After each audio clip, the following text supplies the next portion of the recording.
Hi, this is Mark Waid, writer of Superman Birthright, and you're listening to Krypton Report. Up in the sky, look!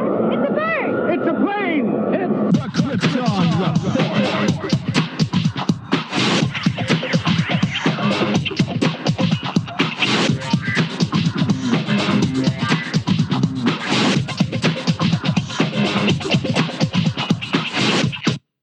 Welcome to the Krypton Report podcast, presented by the Southgate Media Group.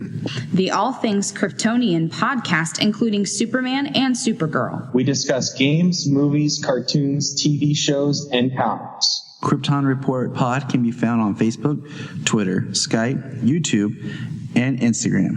And if you want to drop us a line, send it to kryptonreportpod@gmail.com. We are on Patreon under Southgate Media Group. And our official merch page is tpublic.com. Search Krypton Report. Now on with the show. So this episode of Krypton Report is very special. We have a very special guest that I don't want to spoil, but I do want to say that we interviewed someone awesome. It's live. James and I did it. It was late for us. There were some technical difficulties throughout, so we're going to try to clean it up as much as we can. So we do apologize as there may be some fading, some inconsistencies. But we want to bring you the rawness of the interview because we had a great time talking. It was like three guys just chilling and talking. It was a blast. James and I had such a great time. We hope to have this guest on again. And without further ado, here's the episode. For us. Yeah. I just got over being sick. Though my Superman cave is impressive. I'm sure. Yeah. His fortress. Yeah. Cool, man. And I mean, it's one thing though, yeah. the kids are asleep, so I don't have to worry too much. Usually, Right. I hate doing video because that's when my son's like, Daddy, what you doing? Daddy. No, I hear you. And unfortunately, I'm pretty new to the whole podcasting thing, so most of the time I Skype off my phone. Oh, okay. Well, that's cool. I'm on my Surface right now, so I have like a little closet office / studio. So that's Well, you ready to get started? Kick off this good old fashioned Griswold family Christmas. yeah, man. I was just like, I'm sorry it's taken so long to make it happen, man. Oh, hey, it's fine. I've had some shakeups in life, and you're a busy man. Yeah. We just had a lot of stuff going on the last year between mostly just a lot of family stuff. It's hard to think at the time. Today we have a very special guest. We have the voice of Rao, basically the voice of God. We have Superman himself with us today, Mr. Jason J. Lewis. Welcome, Jason. Hello, everybody. Good to be aboard. Jason is the current voice of Superman on the Justice League Action cartoon series on Cartoon Network. And if you haven't checked it out, you should, because it's a blast. It's a good time. Solo and I watch it all the time. That's so cool. I love that. And that's your kid's name, Solo? His name is Solomon, and his name is Solo, and it's short. And he refers to himself in the third person, so it's pretty cool. He's like, "This is Solos."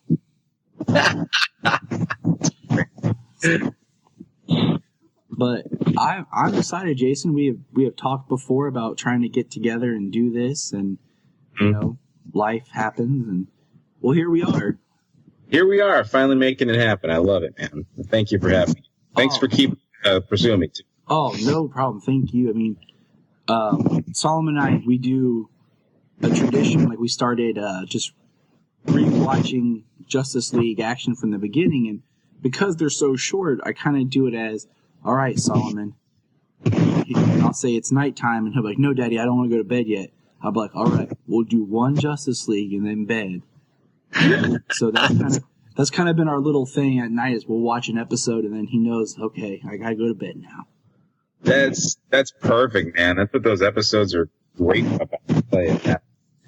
Yeah, I mean, I was a little when they first announced the series and they talked about it being these short things. I was like, I didn't really feel, but yeah, I wonder what that noise is. Yeah, I don't know.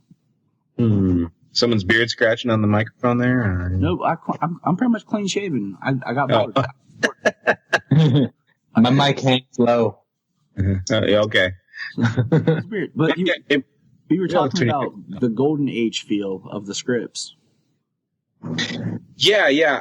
I feel like, every time we got a script, it just felt like I was reading an old golden age comic book, silver age comic book. It had that feel to it. It clipped along. It's like it did, a lot of heavy character arcs or setup, because we all understood. And every episode was so fun. And it pulled a lot of the golden age of comics. And I just really appreciated that. I knew that fans too. So that was my thing. And I definitely see that in there. So you're talking about the golden age. When did you get into comics? I mean, were you a Superman fan beforehand? Like, what got you into the character? I'd always been a Superman fan since I was a kid. I think watching Superman 1 and 2, I don't remember what age. I honestly don't remember what age I saw them. I want to say I was around 10 or 11, perhaps, at that point. But, that was when, you want to see those things. Mm-hmm. And that was really awesome for me. I think it was interesting because I had a slightly different expectation of the movies when we were thinking like, oh, this is so slow and sometimes there's not a lot of action. But I remember as I got older, just really appreciating it, and even watching the motion picture, not within the last year or two. It's just really like it's amazing what a accomplished film it is, and what a huge piece of narrative it is. It's really good, and I would say that it was that kind of got me into Superman. Comics didn't come along until I was a little bit older. I had friends that read comics, and it was really when I kind of saw the '89. I don't know. I haven't had this problem before, so. Yeah, no, that's okay. I'm wondering if something on my end could be causing it, but I'm just on my computer mic. Did Lex Luthor show up? Damn. Probably, man. Probably. trying to sabotage the podcast. James Woods for this go around, which was interesting. Awesome. We were talking about okay. So I'm gonna say this right now. We're both big fans of your voice work as Superman. Oh, thank you guys. I really appreciate that. Thank you so much. Like you're in the top 3, and there's no. I can't pick an order because I think each one of you represents something. But for the long time, it's been George Newbern and Tim Daly, and now you joined that grouping. In my Thanks, opinion, man. That's huge. That's really huge because I didn't realize how many guys had voiced him until I kind of started doing the research. And you've got different universes. You've got the animated series. You've got the original Justice League. You got and then you got all the direct to video stuff. They pick Jerry O'Connell seems to kind of do it, but then they've had Tim's son, and then there's a lot of them, and I think Jerry O'Connell's doing a great job in those films. But we were talking about it before you got on here. It's just like, and what makes me on the questions I wanted to ask was, would you want to do the vocal work of Superman in another, like, if they approached you and said, hey, Jason, would you want to do like the video game, or would you want to do one of these direct to video movies or something? Would you want to carry your Superman vocal work from the cartoon more into a serious realm, or? Well, in the great words of Winston Zeddemore, if there's a steady paycheck involved, I'll do anything you say. Excellent. But he was my favorite Ghostbuster. I'm just throwing that out there. He got the shaft, but he was my favorite. He's like, I'll believe anything. He gets kind of forgotten about. But no, I'd be so eager to be a part of anything else in the DC family that they would invite me to. I truly believe, these things have a way of coming back around. So I truly believe that this is not the last time I might do this. I think there'll be some other opportunities, but nothing's been, brought up to me yet. But I just really, the way these things kind of are cyclical, you just never know what's going to happen. I really hope they'll reach out to me. Everyone, the feedback I got from the writing team and the production team was that they were all incredibly happy. Yeah. The feedback We are. Yeah. seemed to We, the fans, are happy with it. Really. So, I mean, you're doing a great job. I mean, thanks, man. Yeah, we were I just really talking love- about if you were to we're fans of the Rocksteady games and hoping that they're, developing a Superman game. And we were talking about if you were to be, go from the Justice League action to a more serious game in that Arkham vein there, that would be pretty awesome. Yeah, dude, I would just absolutely jump at the chance. I would hope they would consider me, of course, but the way things typically work is, and have been working. I mean, even when we auditioned for this show, they put it out to everybody again. Because I think the lot of the time they don't always know what they want up front. They're kind of like, let's put it out there and see what they act with. And but I would hope that I would be in line to get some kind of an offer. But it's interesting because it seems they have this weird perception that when the universe changes, then we need a new voice to represent that universe. And unless at least when Conroy. unless you're Kevin Conroy. Yes, exactly. And that's what I was going to say is like, at least with Superman, that seems to be the case.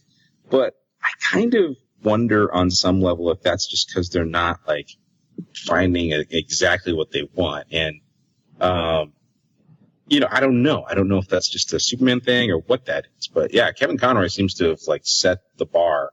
But I think that is also really fan based. That's fan driven. I mean, he comes back because they know that that's what the fans identify Batman, and he's really amazing at it. Of course, he's a great actor, but I mean, there's also that component. So, but I think they just go, why not? Kevin's so great. Fans love him. And Why not?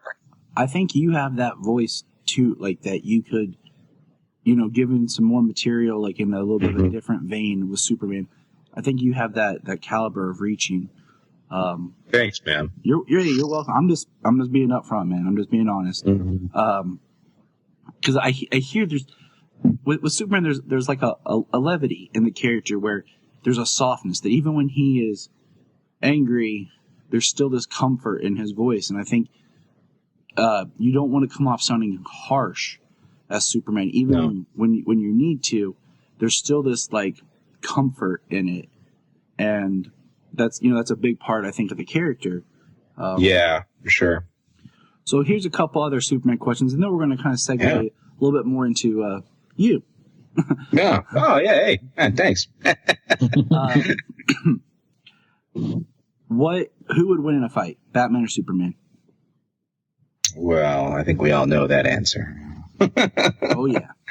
I think Superman would have no problem winning in a fight, but I don't think Batman would be at all easy to take down. So, what? I think the thing is, I think Batman knows Superman would likely win in a fight. Yes. So I don't think he's really questioning that. Batman's not really questioning that.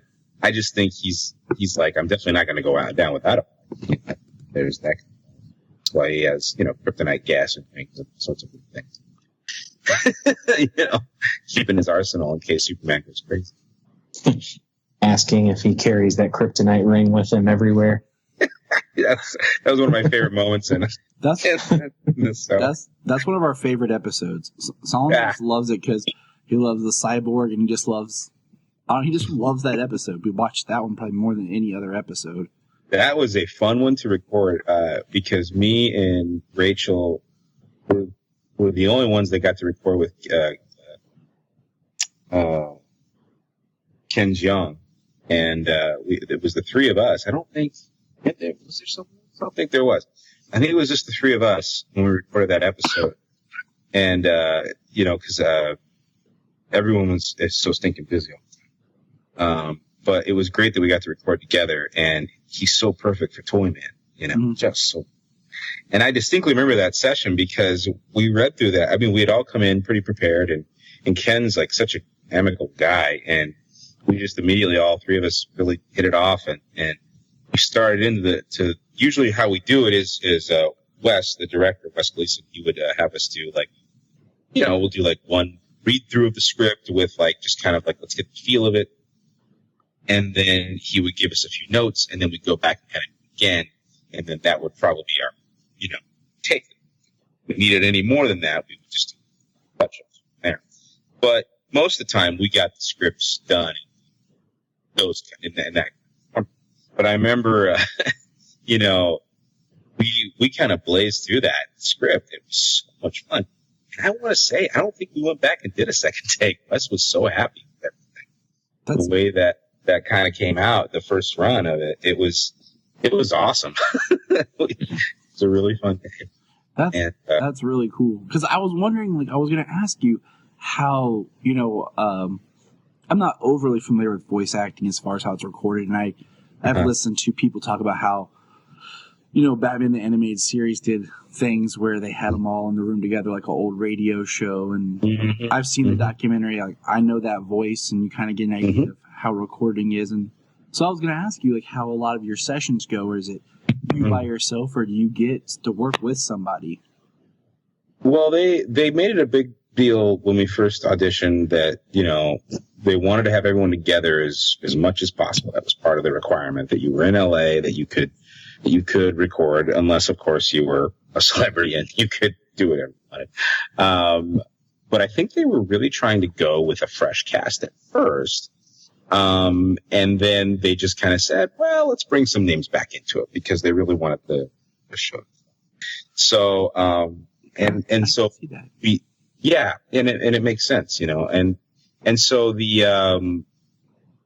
but that's one reason I think I had the opportunity here to kind of come into this, is they really wanted to kind of have some fresh faces. And so that's why, I'm very fortunate that they kept me and Rachel. I love both of your voices. I mean, you both.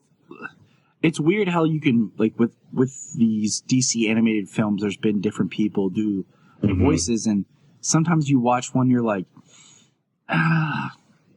okay, like, I see what you were trying, but I don't like this voice. It doesn't feel like the character to me. And then you'll hear that one that you're like, yeah, I can hear that. That works. And for everybody on you know, Justice League Action, I feel the character, other than, and I hate saying it, James Woods. I hear James Woods. Well, you know, it's funny because we were the very first session I had. He recorded his stuff first because he actually wasn't there. He was remote in Rhode Island, and you know, was recording from his studio. And but we got to listen to it because we asked, I said, can we listen just so we can, like, have some reference? And they were Wes was like, absolutely, like, please do, you know, like, get the feel of it. And I remember hearing it, thinking, like, wow, that's gonna sound really maniacal and awesome. And in a way, it's like, yeah, it is just James Woods, but I mean, in a way, if you read his Twitter, you look at all the other things he said, it's actually kind of, you know, asking. And what was really fun to play as the series kind of episodes, I never got to record with him, but one of the animation directors, Jake Castorina, he would tell me when he would watch this stuff put together, he'd just be like, man, your Superman's like so pure and so great. He's just so high. It really actually makes it dynamic. Yeah. Wait. So, but I hear you. It's okay. I think, you know, that's what we call, you know, in the business, we call that a voice with character. We know it's James, but he's not doing a lot of affectation or changing his voice a lot, but that's why he's on, because yeah. And it's kind of like, yeah, I would argue that, you know, there are some of the best. I think those guys actually tend to work a little more because they're acting so well. It's just the quality of voice and the kind of thing they bring to the table. You know, I think of a guy like Lorenzo Music, Garfield, you know, back in the day, and that guy was just, I mean, he was the same voice in almost everything he did, but it was his acting and the style that he brought to it that everyone wanted him for. And when he would do something else, you would immediately go, oh, that's Lorenzo, no question. But we also knew that was Garfield, So I think that's just one of those things where you just know that, hey, it's just the brand that they bring. And I can agree with that. And I can see there's nothing wrong with that at all. Excuse me. No, but that's just that's one of the kind of aspects of voice acting that a lot of people don't really always see up front. We always think of voice acting as an actor being able to do these vocal acrobatics of doing all these different voices, but all of us agree, all of the actors, the voice actors agree that voice acting starts with acting. Apparently, if you could do all those other acrobatics, that's great. But if you have no acting foundation, and you don't have really any wherewithal to understand making choices and what you're doing to the other character, even though you're not on stage or on a camera with them, that's going to really put you at a disadvantage and you're not going to sound as genuine. So, that's kind of what we talk about a lot in classes and things like that. Is, voice acting is just that. It's acting first. You can do the acrobatics. That's fun. It's great. As long as it can still be backed up with great. So with that, let's see here. I got some more questions about with voice acting. Mm-hmm. What got you into being more of a voice actor? It's funny because my journey I was not like, when I was younger, it was never like I have to be a voice actor. It wasn't like anything that I was like, I was a burning desire when I was younger. But I will say that I always was doing impressions and would always be the guy at the party yucking it up and having fun with people and impersonating my friends and that. And it was, but I will say I gained a whole new appreciation for voice acting when I saw, and this was the film, remember, it was Who Framed Roger Rabbit. And I saw that, and that was the last film with Mel Blanc, I think, and with some of the old school, the original school of voice acting. And that film blew my mind when I knew that Mel Blanc voice, but it really dawned on me, like, that's one doing like the Looney Tunes. Yeah. And and these are the greats that were in that film. Was in there. Was in there. The guy who brought Rabbit, Charles Flesh. That was kind of one of his things, but he brought like such a character to that the voice that I want. And and when I started trying to impersonate Roger Rabbit, and when I went back and saw it like 8 or 9 times in the theater, I think. Wow. Because I was just into the movie and also wanting to listen to really get the voice down. And I finally did, and when I did, it was like what I think I had done was, unbeknownst, was train my look for those things. And I started a lot of impressions. I was in my godfather, Donald. He always did this amazing Donald impression, and I remember as a kid that was like, that is, I would do that, and it was him impression that caused me to want to like do it, So then, but I always wanted to be, just an actor, whether it be on camera or whatever. But that was always my main trajectory, was pursuing on camera, and really, I'm definitely a character. I'm not typical, but I that was a much harder route for me, and voice acting was coming naturally. I had a really great opportunity. I started at the Universal Studio here in LA. Hold on one second. Let's get. Are you guys hearing that? Yeah, it's really weird. Yeah. Kind of choppy on my end. Yeah, like it just comes like it's, and then all of a sudden it goes away. Yeah, kind of in, out, in, out. God, There's like weird. orders. That's perfect. Okay.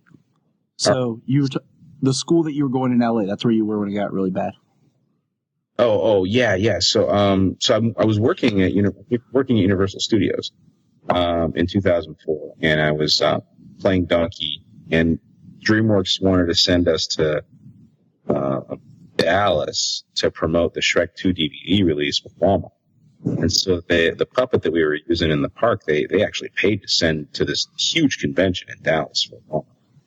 And so we were paid to entertain there for the week, you know. And it was a blast, but what we didn't know was that, you know, Jeffrey Katzenberg and all the bigwigs of DreamWorks at that time were going to be there watching us. And so that was a bit stunning. And so one morning they came by with their whole entourage, and Jeffrey heard me doing what I was doing, and he asked who I was, and it wasn't a couple weeks later that they were calling Universal going, hey, we'd like him to come in and read this. And it was such a whirlwind of a thing. It was truly a Hollywood story in the purest sense of the word. And it was just an amazing, I still can't believe it to this day that was having to come in to read the scratch for the scratch track for Shrek 3. And if you don't know what that is, that's the temporary track. It's usually like first draft. Mm-hmm. And they'll usually play it alongside the story, just to kind of get the feel for the script, how it's played. But they don't typically begin the main actors to crowds. Expensive, and they just, you know, they don't need main guys. They just need, if they can get someone who can match the voice really well, it really helps. And so that was amazing. And then I took that gig to an agent, my current West Stevens at Fox, and they said, "Well, we'll take you on for a little bit. This is a pretty cool thing, and what you do, and if you book, we'll sign you." And so it's like pilot, it didn't go anywhere, but they were like, "That's awesome." And auditioning them since 2000. So. That's really awesome. That's how it started. And it's really wild, man. Like I still look back on it and go, I really look at it, it's just, you know, providence and God's will and all that stuff. You know, it just feels like very, you know, no matter, it's like that, I wasn't pursuing voice acting hardcore, and it kind of, you know, regardless, and that was a really cool thing, and kind of like, hey, this is clearly in your path, you know. And but I will say that I really love craft of voice, and I love acting in general, whether it's behind a mic, in front of a camera, or on stage. That's kind of my thing. I consider it any less or more doing one or the other, you know. Yeah. Have you ever done any, like, on stage? Like, did you do stage plays in school, or do you do any professionally? Or? Yeah, I did a lot of theater in high school. I mean, like, I was, you know, when I realized I couldn't really hit a baseball, tragically, I loved it. I decided to try. Maybe I should stick to theater, and because I was doing speech meets, and I was doing really well in speech meets when I was in junior high and elementary school, and so I just started doing theater. And I was doing little plays in elementary school, and I remember distinctly thinking in second grade when I got on stage to do a little show, I was like, everyone was so like nervous, and I just was like, nervous about this is fun. Like I was not afraid to be in front of people at all, and it was a blast, and it still is. I still get used about having an audience. That's what's cool to hear. Like right now, I live in a small town. Mm-hmm. We have a community theater, and my wife, her sister, my mother-in-law are all part of it, and myself. And that's I'm great. actually proposing next year. I want to direct. Actually, I'm in the process of submitting the application to do as a Planet Superman.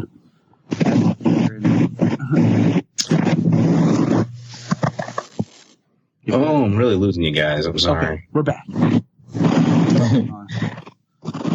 I feel like we're getting dragged through dirt. Are we in the Phantom Zone?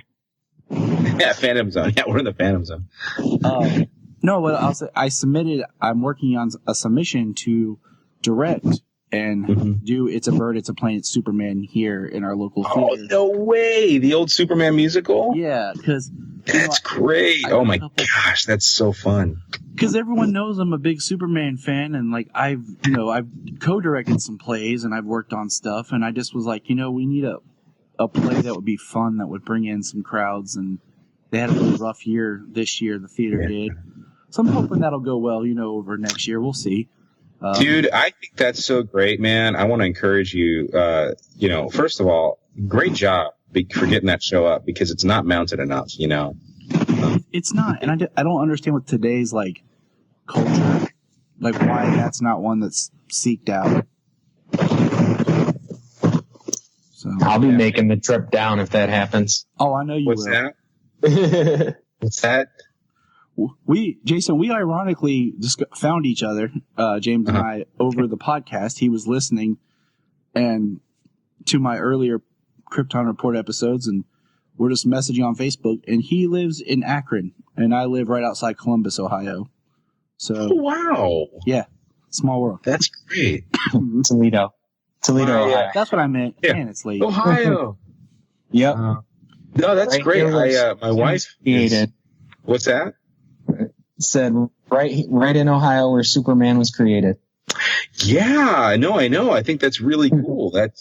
And actually, I've wanted to go to Metropolis several times. I've even emailed the festival saying, "Hey guys, if you want me to come," they never got back to us. I'll send out some messages. I know some peeps. Oh yeah, oh good. That's very cool. I'll be like, Jason's really cool. Bring him down. Well, I really wanted to go because it was the 80th anniversary of Superman this year, and I just thought, it'd be really fun to be a part of that. And they were very excited they got Dean Cain as well. They should be. So, so I was like, I can't compete with. No, it's rough. It's rough. Yeah, but I would like to participate in it because I think it's a really great thing, and I see your picture here even in front of the statue of Superman, and I think that's awesome. Yeah, that was my birthday present. My wife surprised me. She said we're gonna go on a 2-day road trip. My mom's gonna watch Solomon, and she gave me all these weird gifts, and I didn't put them together as we were driving. She gave me the first one was a chocolate bird. Oh, that's so funny. So, it's a bird. It's a plane. Exactly. And then our next time we stopped for gas, she gave me an eraser that had the plane from Planes on it. And I'm like, what? And she's driving, and it's at night, so she's told me not That's to pay really attention. clever, man. Major pro. And the last one was she got me a Superman ring. And then that's when I opened that, and I kind of realized where we were headed, because we were real close to it. Mm-hmm. Revealed it. So my wife's awesome. That's a really special thing. Oh my gosh, that's really great, man. I wanted to go for Celebration, but at the same time, I wanted to go before, so we could go to the museum, check it out, and everything, and not be bombarded with people, and then go back for Celebration, having been to the museum, and kind of enjoy the Celebration aspect, because the museum is amazing. Yeah. That's great. I've not seen the museum at all. So. Oh man! If you ever get a chance to, they had George Reeves' costume here at Columbus for $10 for a ticket. I thought about going to this museum just to see it. It was $5 to go in the Superman museum, and they have a costume from everybody except they didn't have Ralph, and they didn't have anything from Cavill at the time. But every other version of the character, there was some sort of artifact and clothing from the series. Okay. As well as props. I mean, I would pay $20 to walk through that thing if I had to. Oh my gosh, that's really cool, man. James, have you been to that? No, it is on my to-do list, and I'm probably going to go to Metropolis next year. That's the goal. That's the goal we're shooting for. Try to get down there. Oh, hang on 1 second, fellas. Hang on 1 second, okay? Okay. Anyway, when he comes back, I'm going to tell him that we're just going to take a random road trip. Why not? Yeah. Sorry, fellas. Oh, you're Oh, no problem. Yeah, no, me and Tyler were talking about just randomly one day, just hopping in a car and driving to Metropolis. Just Yeah, man. just go. Well, my wife is from, she's from the Detroit area, so not terribly far. nice. Yeah. I've been trying to get It's to only Detroit. about 45 minutes. Yeah, I've been trying to get to Detroit for the past 2 years for the Comic-Con there, but just it always falls at a weird time when I just can't get off work. When is the Comic-Con there? It's Motor City. Motor City Comic. Oh, and when is that usually going down?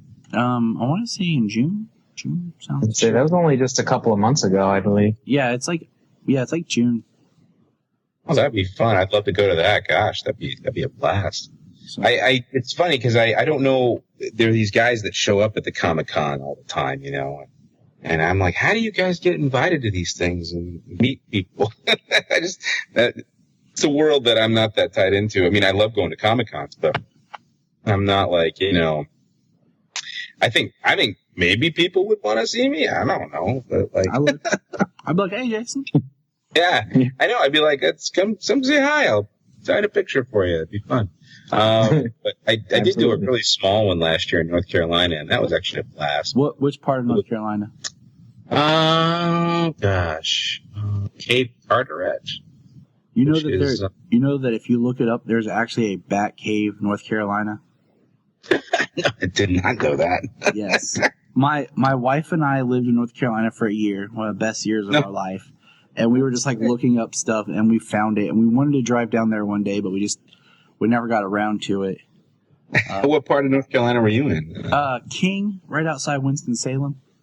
Oh, okay, I got you. My folks are actually living out there too. They live in Clayton, which is not far from Raleigh.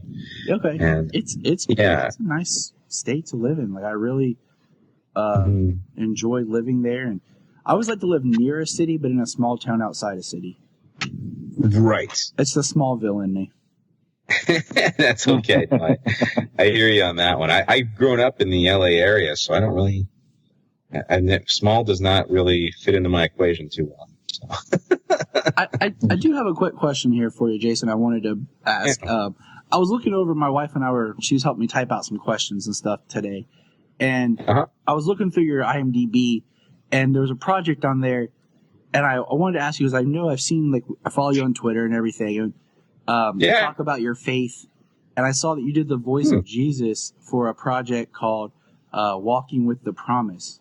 Yeah, absolutely. No, it was a small project. It wasn't a big thing, but my buddy actually, he's one of the guys I work with at Universal. He comes from a more Catholic background of faith, and but he wanted to put together an audio drama of the Passion. Mm-hmm. So. And it's available on YouTube. I think you can watch the whole thing.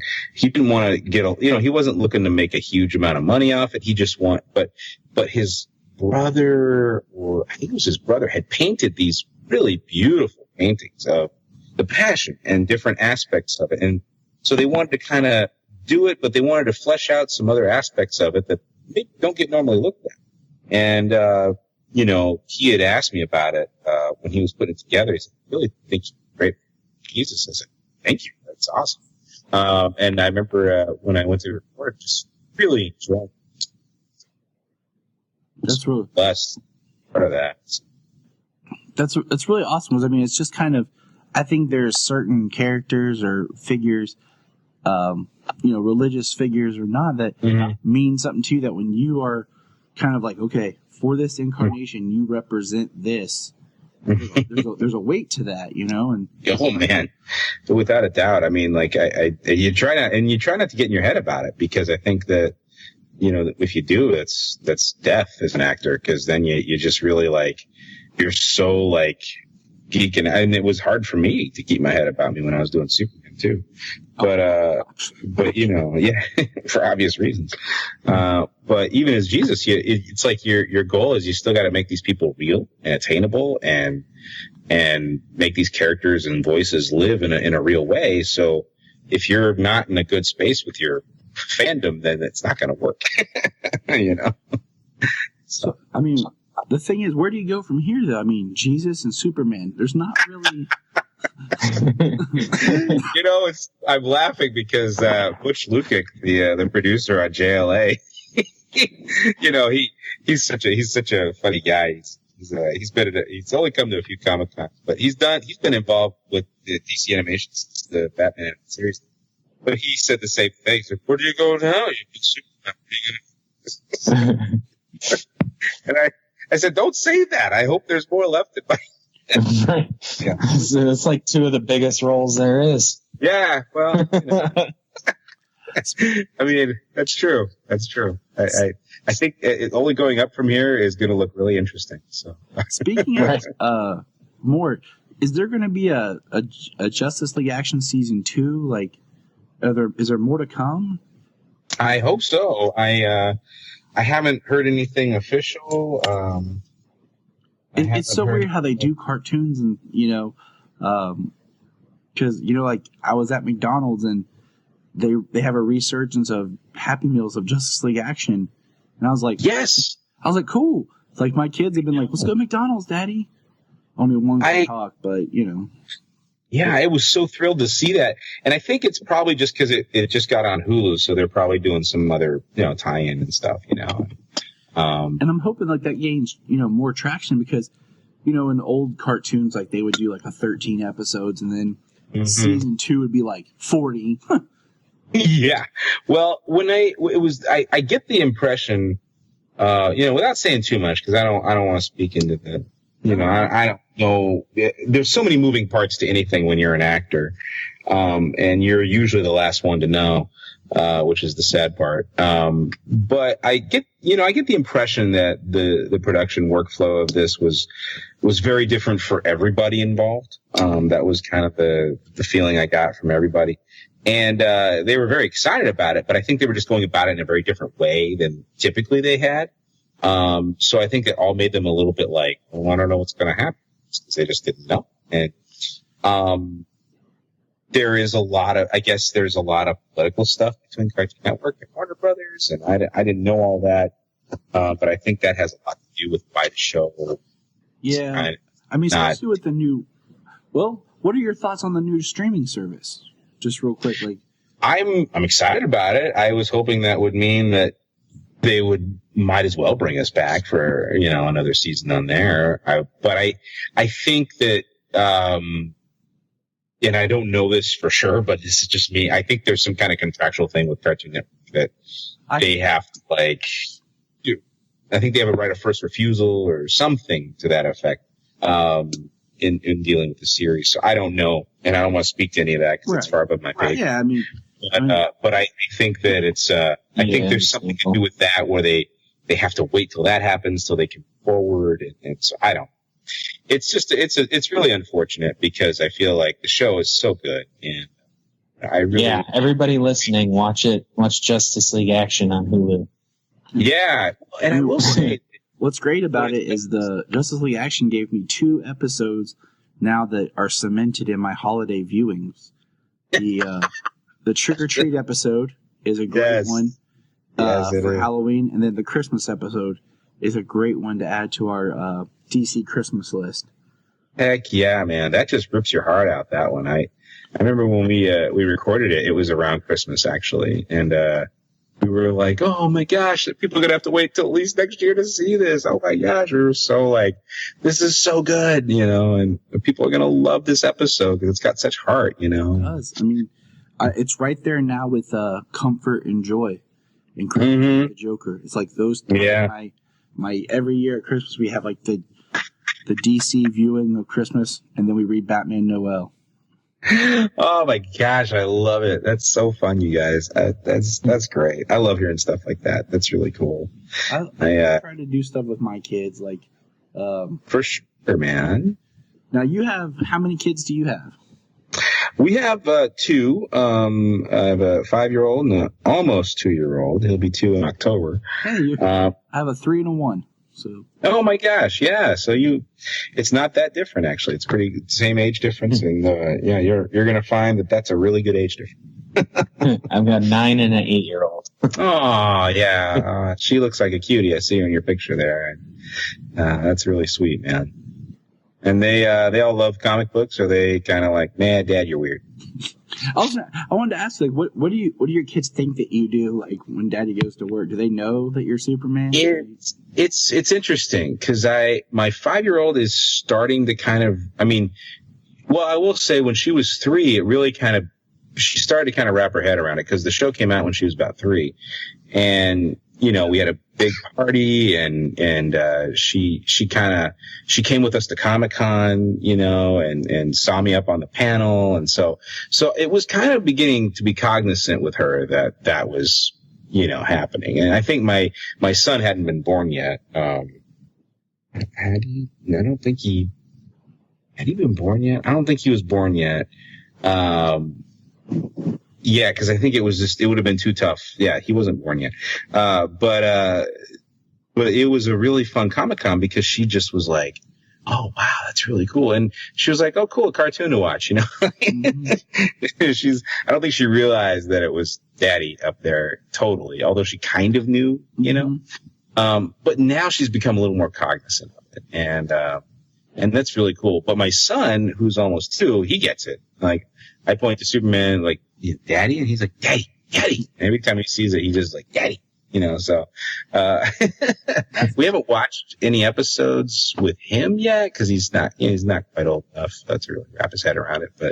But my daughter has, and she loves it. And actually, she's really into the DC superhero. She really likes that. Yep, I've watched those. And my Solomon loves Batman. He loves Superman too. But Batman he takes the cake, and that's okay. It's all right. That's okay. Yeah. But we'll watch anything with any of them, and he'll bring his sister, and he's like, "You're Supergirl." Like, well, it was. He's like, "I'm Superboy." I'm like, "Yeah, all right." What about you, James? Yeah, both of my kids they enjoy comics. Mm-hmm. They watch the majority of the cartoons with me, movies. A while back when one of the only things I had before, when the DC animated movie line was coming out, one of the only things I had at the time was the Superman animated series. Yeah. They watched that with me over and over again. Nice. My daughter has a couple of DC superhero girl movies. She's got some of the toys.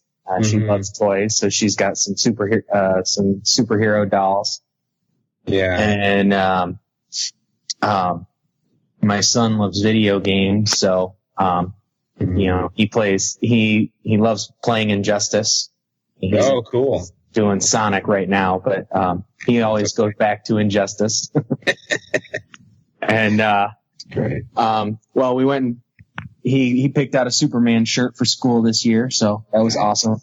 Nice. And but they're both into superheroes. For their reading homework and stuff, they actually prefer to read comics as opposed to books. Good. That's okay. And my daughter's a little artist, so. I would argue that graphic novels are very much literature. I would too. I think there's a case to be made for that, especially when you read stuff like Watchmen. You're like, that's literature, man. That's not comic books. That's literature, and that's a whole other level of writing history. So. Yeah. Well, even when it comes to comic books, even if she's reading My Little Pony, which she reads My Little Pony comic books. There's a lot of imagination that comes into play with putting the art together with the story, and watching it play out in your head from panel to panel as opposed to just filling in those panel gaps. Like, right. Yeah, and I've started. Go ahead. Sorry. No. I was like, your mind creates the movie as you look at panel to panel. Totally. I think that's my daughter is, I got her some of the DC superheroes comic books too. And, she loves reading them. For a while there, it was all we'd read at bedtime, and it was to the point last year where actually she was Poison Ivy for So, Nice. Oh, great. which I was like, I don't know what that says here, but I'm not going to read I got much. I got one for you. Being that you're Superman and all, my son's been on a big kick where his favorite character is Doomsday. Oh, no way. Wow. Like, Well, he's like, he wants to play Injustice 1 so he can be Doomsday. He always he calls it the Doomsday game. I found like one of those you can read kid books, like Volume 2, where it's Superman fighting Doomsday. That's cool. And then the kicker was we were at the Target, and we found one of those Imaginext toy sets that was Superman and Doomsday. Oh, And wow. I was like, man, I gotta buy this. I was like, he was like Doomsday, so now he's like obsessed with Target. He's like, let's go back to Target, Daddy. But he's Man. he's always like That's Doomsday. hysterical. I'm like, man, son, like, what's up with you? Like, wanting to watch Doomsday? I'm like, Yeah. That's really funny. Well, my daughter, she likes poison ivy, but only the nice poison ivy, like when she's nice, and she understands that she gets bad. And, but it's funny because like she hasn't seen Lord of the Rings or Star Wars yet. We haven't watched it, but, we read the stories and I'll tell her the stories, just off the top of my head too. When she was younger, she kind of just fixated on Shelob. When I talked about her in Lord of the Rings, and she just wanted to know all there was to know about Shelob. And so it got to the point when we go on walks where there's this one little hillside where she'd be like, "Oh, it's Shelob's house. I'm going to go play with her." And I was like, okay, that's cool. kids got the best imagination. No, man, I don't want to quench that. I was like, I'm not going to tell her she's evil. Like, she'll get it. It's cool. But like, Maybe she wants to redeem her. Like, yeah, she does. She's like, she's nice, Shelob. It's okay. I was like, oh, good. That's fine. And now as we're learning, I guess in the video games, Shelob's got quite a history. Yeah. I don't know if you played the Shadow of War or whatever. what's Shadow of Mordor is the first one, right? Yeah, Shadow of Mordor and then Shadow of War. And I guess that Shelob plays kind of a big role in the second one. We got the first one. My wife's more of the gamer. I like the stories. Oh, really? Okay. And I'll play. Like, I got jokes where I was like, for like 3 months there, I didn't have a wife. I had a roommate who just sat on the couch and played Assassin's Creed. And, Wow. We were at WizardCon, and I met Matt Ryan, who is Constantine. Uh-huh. And she didn't realize. She's like, "Oh, cool, Constantine." But then when she found out he did the voice of, is it Edward from Assassin's Creed 4? That's right. That's when she lost her junk. Like, wait a minute. What? Well, I've done a few video games. I did. You may have seen. I haven't done them in a while. Space though. Chimps. Yeah, Space Chimps. Right there, you go. The legendary Space Chimps game. I'm a walking IMDb. What's that? Everyone always said I was a walking IMDb at work. Yeah, it's funny because the Space Chimps thing. I mean, I actually had a blast recording that, and the cutscenes look really good. The game's terrible. Yeah. It's not a very exciting game. But I was very proud of my work in it. So, I mean, that's the best you can do. I mean, especially in the field of acting or whatever. Like, maybe the sum of the whole, isn't great, but what you did or what you brought. I see you did Saints Row. Uh-huh. Yeah, I did a bunch of characters on Saints Row. I can't even remember them all. Big Game Hunter. Yep. Yeah, I was not a huge character on that, but he's in like the first level or two. Mafia. He wanted Mafia 2. I did a Frankie Potts for that. So it was part of the DLC, but Halo 5. Yeah, man, that was fun. That's awesome. You've done a nice array of work. Like, it's like you've dabbled in everything that you can do as a voice actor. Well, I will tell you, I've been very blessed and very fortunate to have, those opportunities. And it was weird, man. When I started, right before I got JLA, I was working on Swamp Talk with DreamWorks, the Donkey and Shrek shorts. And then I got JLA, and then it just, for the next year or two, it just felt like everything was firing on all cylinders. I did, Infinity 3.0, I did 5. I was just like on this roll where I was like, this is amazing. It is true. I think there's this kind of this weird ebb and flow to things, where you just kind of don't really understand what all happens. And then now it's kind of been actually a really slow year. So it's, we stopped recording JLA, I think about a year and a half ago, actually. Yeah. Wow. Yeah. Crazy. It's so because when you think about that, when you record to when you actually we get to experience. Oh man.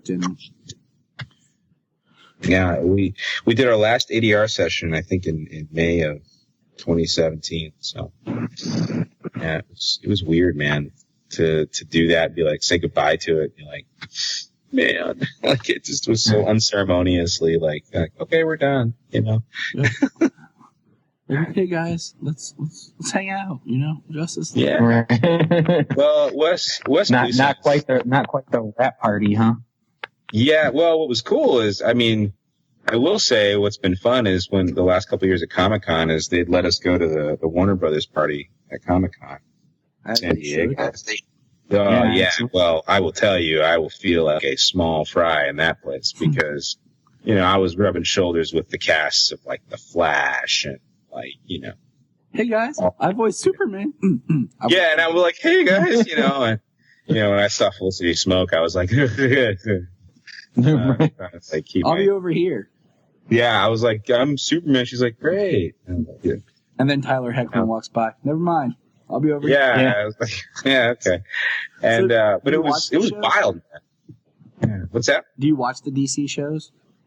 I'm totally behind on them, but I love them. I think they're really great. And I just haven't had a whole lot of time to watch it. But I was like, you know what? I will eventually because I truly love the Flash show. I thought it was great. And I love Supergirl. I think it's a lot of fun.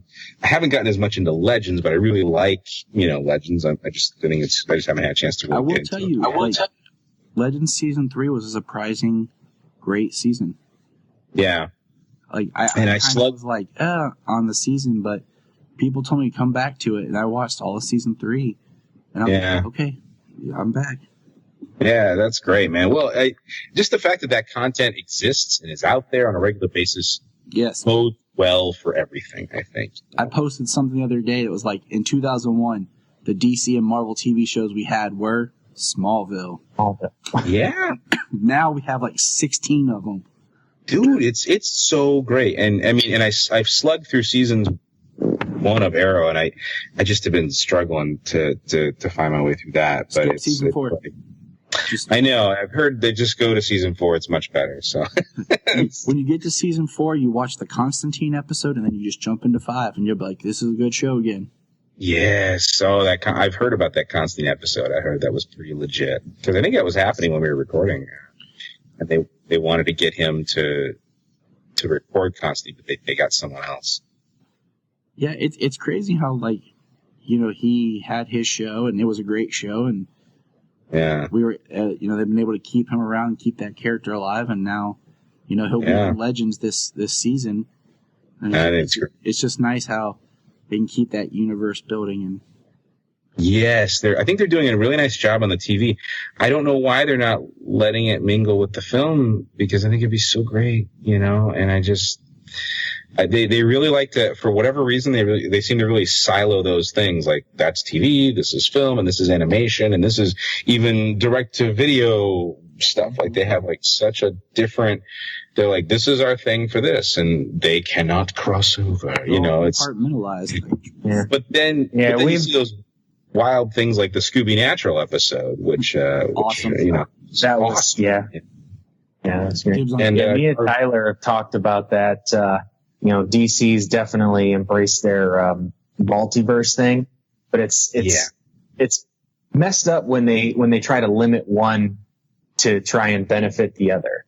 You know what I mean? Yes. Yes. Not be able to use a character on television or something because they want to use them in the movie. Well, if it's a multiverse, they should be able to exist in multiple mediums. Well, and I don't know if this has a whole lot to do with it, but I know that, when I just working in this business as long as I have, it's become very corporate and a lot of things are very data driven now. And well, and I can understand it, and I'm not even saying data is bad. I just think it's bad if that's all you use to make decisions. You know, if you don't have vision behind that data, I think you're really setting yourself up for a very mediocre thing. And I think I don't know how much of that is influencing these decisions at all, but I suspect that it's probably more than we know based on how the content turns out. So. It makes sense, you know, just sometimes things are made with, like you said, the numbers and not the feelings. Right. So who would you say is your favorite live action Superman? You know, I mean, I will say it's always been Reeve, and I don't think that's going to change. You know, Christopher Reeve, I should say. Yes.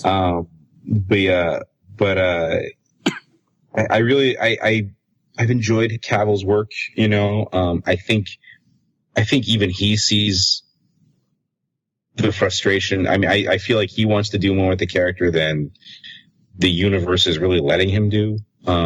You know, it's almost like I kind of see that frustration as an actor, but you know, he is bringing a lot of sincerity and some really nice moments with him, especially in, I think, you know, Batman, Superman, and Justice League. A lot of people hated those movies, but I didn't hate them at all. I thought they're actually quite good, and they're gonna stand the test of time in a different way. I think we're going to look back and go, you know, we're with you on that. Yeah.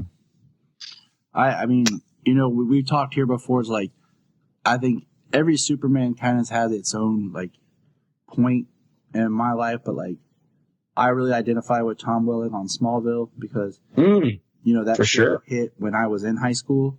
Yeah, man. I totally get that. I went through high school and kind of grew up. I mean, that show started when I was in high school. It ended after I graduated college and had just gotten married. Dude, I totally get why that would work. I mean, and that was a great show, man. That was a really good show. It really got great in the later seasons. They started to kind of expand the universe. I feel like I've talked about with a good friend of mine who does a Smallville podcast, like the first 4 episodes is like one, like if you wanted to break it down, like one group of a movie. Yeah. And for then sure. like 5, 6, and 7 is like this other middle chapter. And then 8, 9, and 10 is like your final third. Like if you looked at it as like a trilogy style, for sure. That's where you get your like kind of groupings of story and like the feel. For sure. And I think probably, you know, you probably saw some showrunner change hands and things like that. And, you know, I mean, but I think it was really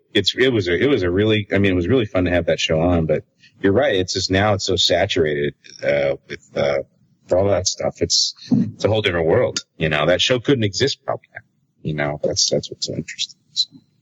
Oh, it would probably be torn down the way things are today. I mean, there's so much out there, and yet people are complaining about it more than ever. Yeah, and I think that I don't know what it's an interesting thing you say, because I agree. It's really like it's a bizarre dichotomy.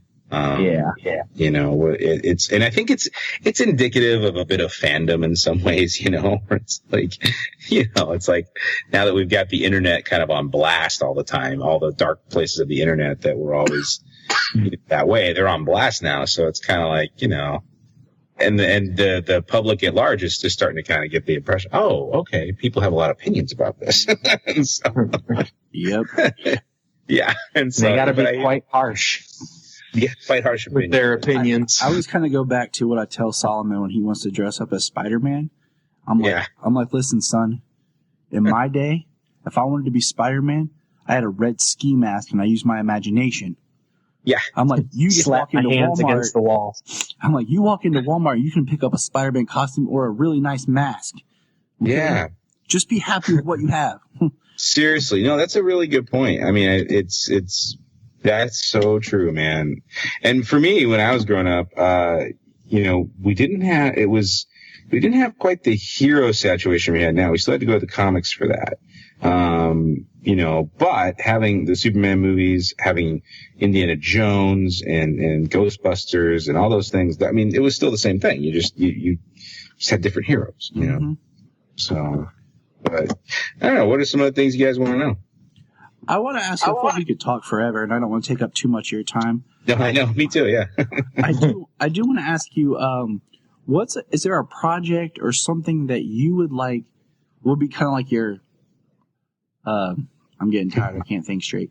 Like a project that you would want to do that it's just kind of like your personal passion project. Oh. Like either live action acting or voice work. Is there something that you would like to do that you would that's always kind of been there for you? That's a really interesting question. Let me think about that. Hold on. No, you're fine. Because I feel like, yeah. Wow. There is actually. I will say there's.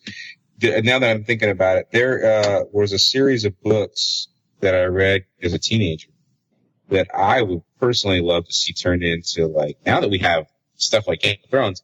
I mean, at the time, I saw them as movies, but now we have things like Game of Thrones where you can just dig into all that lore and create a series out of it. But I would love to see a series of books called, several series of books. One called The Dragon Cycle by Stephen Lawhead.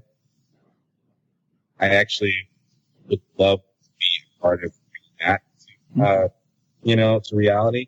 Because it was the Arthurian legends rewritten with a lot of history underneath them, not just fantasy. And so it kind of became this bizarre historical fiction. And the guy who wrote it had kind of a Catholic Christian background, so he kind of added this really neat spirituality to it that just what made it really come to life. Okay. And he even kind of blended in the legends of Atlantis. That's cool. It's great. If you ever get a chance to read it, it's called The Dragon Cycle. There's 5 books. There's Taliesin, Merlin, Arthur, Pendragon, and Grail. What's the author's name? Stephen Lawhead. Okay. Yeah, and he's written quite a few series. I'm in the midst of his latest one, and by latest I mean in the last 5-6 years. It's a retelling of the Robin Hood kind of legends. So he likes to kind of do those things where he takes those things and spins on their head a little bit. I think he wrote another. That can be good. That can be bad. Like we had the Guy Ritchie's King Arthur movie. Kind of bad. Yes. Kind of bad, yeah. Well, and it wasn't, and he doesn't do it. I think that this would be like on a par with Game of Thrones, personally, the way he tells us. So I think I'd be all in on that. The other one is a Song of Albion, and that's a trilogy, and he gets into Celtic mythology there. So he kind of delves into some of the Celtic mythology and retells it in a way that, is a little more serviceable and a little bit more modern. But it has a very kind of Chronicles of Narnia feel to it. It's really good in that sense. Really. So that sounds interesting. I'm always looking for stuff to read. Dude, read these books. You will be blown away by his literary prowess, because he does a ton of research, and it shows, because it's like, especially in the Pendragon Cycle, because he sets it in Roman Britain when the real time of King Arthur. We often think of it as being like, in 1100, in the Dark Ages. No, King Arthur was around 500-600 AD when the Roman Empire was in Britain, and that's a whole other backdrop of drama that they add to it. So it's really great. That's awesome. Yeah. So I love the stories that take place during the real time of King Arthur. Yeah, me too, man. And I think it's really great when they can bring that to the table. I actually would like to also do my own animated series of some kind in some way. But how or why or what that would look like. But I would like to, use my talents as a voice actor to kind of bring my own content alive. So The Adventures of Jason and Friends. Yeah. I suspect it will have something to do with all my favorite things, comedy, baseball. Why not? I mean, the technology today and the fact that animation, a lot of it's very simplistic. Yeah. But yeah, and then I there's also some things I need to do just for myself. I'm trying to put together a reel for the fans of all the different characters I do on JLA. But I have to get the content first, and it's really hard to actually access it to try to create stuff out of it. What other Legally, I should say legally. What's that? What are some of the other characters that you do? I do Zod, oddly enough, and that is odd. and a couple episodes that he's there, and then I also do Desaad, who's a minion of That's Darkseid. And then I also do. I think they had me do just kind of a few like barks and meows for Krypton and Streaky, and that was really fun in the Booster Gold episode when he's on there at the Watchtower, and it's really funny. And then I think what's the cat? The Red Lantern cat. I can't think of his name. Oh yeah, Dexstar. Yeah. Dexstar. Yeah, they had me do some meows for Dexstar and stuff. And then I did Red Tornado, like I think 1 or 2 lines. I did Carmine Falcone for an episode. That was, nice. There was like, was that that's awesome. Batman Blue Beetle episode? yes, where he goes back in time. We were talking Yeah, about that because it's got the lightning thing, and he gets out his car and all the. How fun was that, man? Can we talk about that? That was just so fun. Like when I read that episode, I peed my pants because I was like, the fans. That's what I like about the series is like it takes itself serious, but in the sense of we know all of the stuff. We can poke fun at things or kind of make references to any time or anything that's ever happened to this character. You know, For sure. Sure. So it's just Well, that kind of goes into what I was going to ask. How DC, how they use voice actors for a lot of different parts. If you were to move, if they wanted to use you for something else, one of the animated features or something like that, is there another character that you would enjoy playing? That you would enjoy talking? I would, I'm not lying when I say I would relish the opportunity to dig into Batman, and put my own take on it.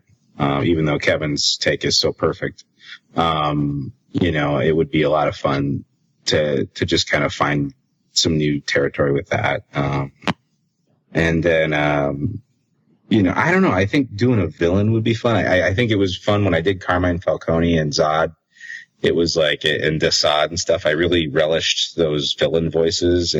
That's when you can really kind of play a little bit. With Zod, it was funny when Wes kind of threw it at me. We talked about it briefly. I said, "Are you looking for like the Shannon? Or are you looking for more like the Terrence Stamp?" And he's like, "Let's Terrence Stamp it up." And I was like, "All right, let's do that." That is now an expression. Let's Terrence Stamp that up a little. Yeah. Exactly. Now, have you watched any of the Krypton TV series? I haven't yet, actually. Okay. I don't was really want to excited give about anything away because since you are a Zod, too, and you are a L. Yes. James knows where I'm going with this, but I can't give anything away, Jason. I can't give anything away. Yes, sir. All right. Well, I'm very excited because I definitely want to check it out. I just haven't had a moment to do it, but I was excited to see they were coming out with it because I was like, that should be really interesting. And when you get a chance, it is very interesting. And is it still going? Is it done, or is it? The first season is done. Yeah, Okay. Season 2 will be next year. So Good. It's only 10 Glad they're bringing episodes, it back. so it'll be a quick. It's a quick watch, and it goes. Okay. All right. Well, I'll definitely check it out. I just, it's like we were also fostering a little bit this year, and so that kept our lives real busy. So for a while. All right. I guess we'll wrap up here. Like I said, I feel like we could just chit chat forever. Yeah. Well, and I really appreciate it. I know I'm giving you a lot of content to edit, so I apologize. Oh no, I'm gonna edit some stuff up and send it over to my friend. He owns a recording studio, and he'll help me clean up some of it to kind of that sound. We can kind of work around that a little bit. Sure. Figure out what happened there for a while. Yeah. Could be my internet. Who knows? I live in the middle of a cornfield. So, is there? That's so. Oh man, excuse me. I live in Smallville, basically. Is there anything that you have come up on the horizon you'd like to talk about, like any projects, anything that you're doing that you kind of want to get out there and let people know about? Thank you, and I appreciate you asking that.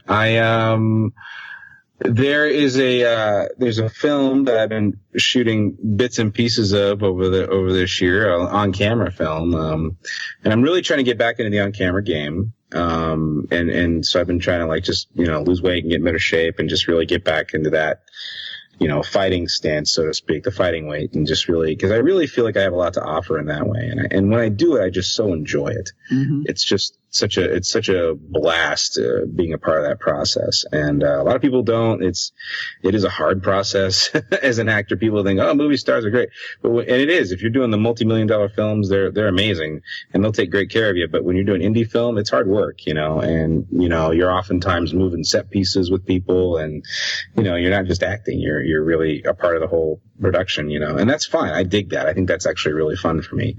But it's called The Burden of the Shepherd. And I'm playing a really dirty cop in this one. So it's another villain character, that I get to mess around with. And, I'm really excited about it because, we haven't quite finished shooting my scenes, because we've been shooting this on a very long schedule just because everyone has a lot of other things going on and their budget's very, well, now we have money. Let's shoot some more. So. That makes sense. Yeah, and it is, and that's the way it goes, man, when you don't have a big studio behind you. But I still think great actors can come up with great content and so forth in that light. And I'm not sure when that's going to come out, but keep your eyes peeled. I'll of course announce anything that I find out. And then let's see, there's a movie I did with Dante Bosco called Sightings. And that's out right now. It's on iTunes. It's a Bigfoot thriller, and I play a really kind of dopey small town Texas sheriff who gets involved in this Bigfoot mystery kind of a thing. So, I'm in. Yeah, it's really funny. My character is very silly. It's very. They wanted him to kind of be like the Dewey of this movie from Scream. Oh, nice. Yeah, so that was very David Arquette kind of vibe, So I loved it. I had a blast doing that too, and that was and Dante plays the scientist that comes in, kind of like analyze this big. We had a lot of fun shooting in Texas. Hey, that's one of the best books I ever read. And I gave to my sister-in-law before she was my sister-in-law, when she was my friend, was Bruce Campbell's biography, where he. Oh yeah. And I thought, like for anybody who's into acting, like just the mindset that he had going in of just like, you know what, I didn't get this part, but I got a 3-day or a week vacation in Hawaii. Yeah. All right. Exactly. For our listeners, I was doing a little research. Sightings, the movie Jason was just talking about here, is on Amazon Prime. Oh, it is. Oh, great. So, awesome, man. I didn't realize we put it up there. That's great. And there was one that was a horror movie. If you really want to see me do some nasty, be a nasty character, I'm in this movie called Run Like Hell, and it's I play like this very kind of dopey redneck lackey in this town that captures lost people and eats them. So it's very fun. Gotta eat. But, yeah. But tis the season. Yeah, but I play this. I had like long hair and everything. I looked really different, So it's really cool. I had a lot of fun shooting that too, and it is on Prime as well. Is it? Oh, good. All right, on. I'm glad to hear that. So the beauties of the smartphone. I'm sitting here looking up your project, seeing if they're streaming. You're awesome. And I actually, I don't know. I don't know. I directed a animated film from that we dubbed into English, Indonesia. It's called Little Feet, but I don't know when that'll be out. But keep your eyes open. That was my first attempt.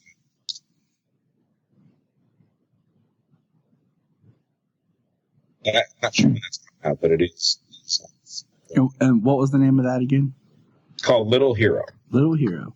Pulling that up right now. It says coming soon. Yeah. Add to watch It's list. it's on the IMDb. I know that they there. So it's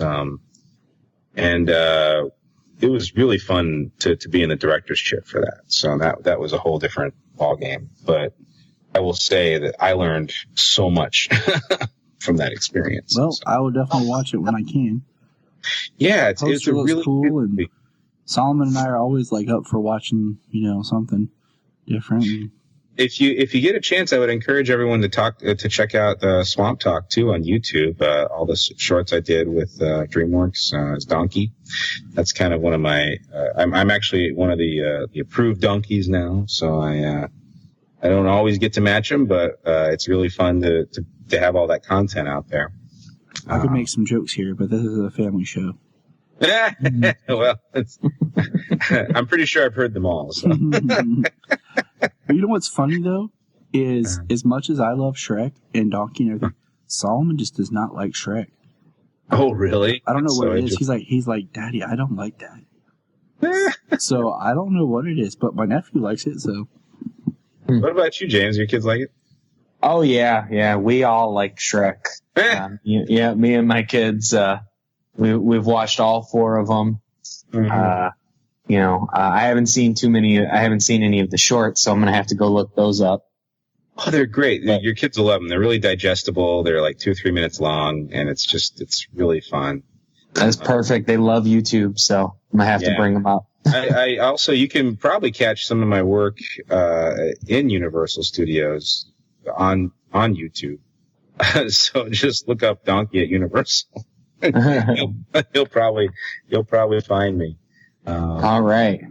And I'm also doing Transformers there at Universal Studios. So I'm always there. They have talking Transformer characters and stuff. found it. There it is. You found it. Hey, all right. Yep, I got it. I'm gonna show Solomon in the morning. Like, hey, this buddy.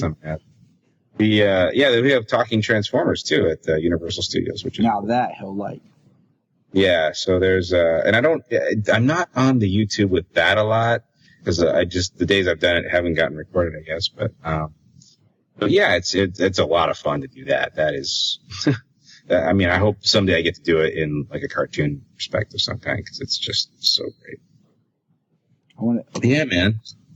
Yeah, I want to hear you. You know who I want to hear you like do something with? What's that? What you were talking about earlier. I was going to mention you talking about voice actors and the acting part, even though it's the same voice. Mm-hmm. I've always really liked Will Friedle when he did Terry McGinnis on Batman Beyond, and then Yes. he did Lion-O in the Thundercat reboot, which I thought was really really good.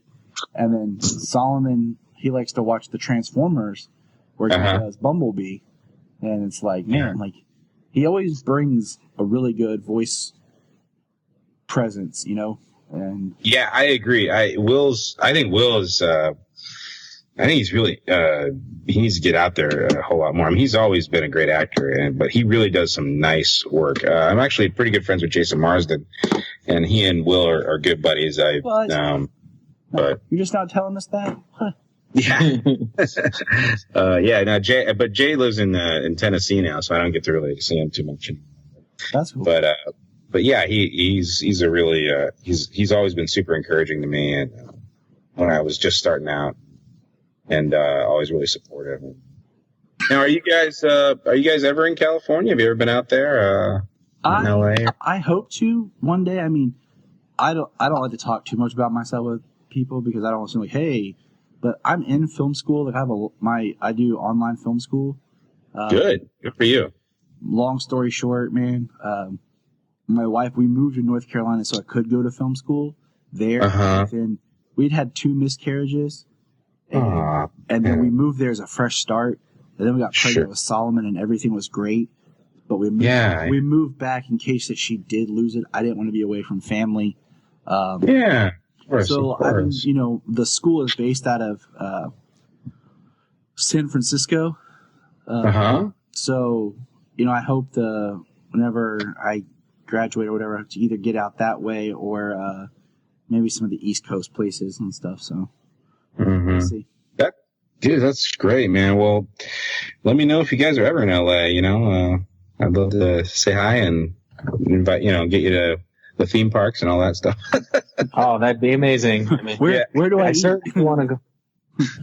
What was that? That's always my thing. Like I get out there, like, where do I go to eat? Like, I'm only here for a short time. What's the best place to eat?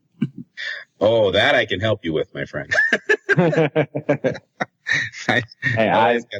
lift and I eat. Yeah. So I lift my children and I eat. my kids are a little big for that now. Yeah, I guess when they get to that age, huh? It's like you don't, and they still want you to go up, down, up, down, up, down. It's like you weigh like 3 times what you used to. Oh, I take Calm down. my daughter. My daughter's like almost 40 pounds, and my son, he's about 20. So, if I can hold one of them at a time, but then it's when they want me to do 2 at a time that it starts to get a little bit tricky. Yes. I'll do something with my daughter, and I'll be flipping her and like everything. And then right there, Solomon, like, Daddy, my turn. I'm like, no, you're a little too big for this one trip. Oh, son. I know. My daughter's the same way.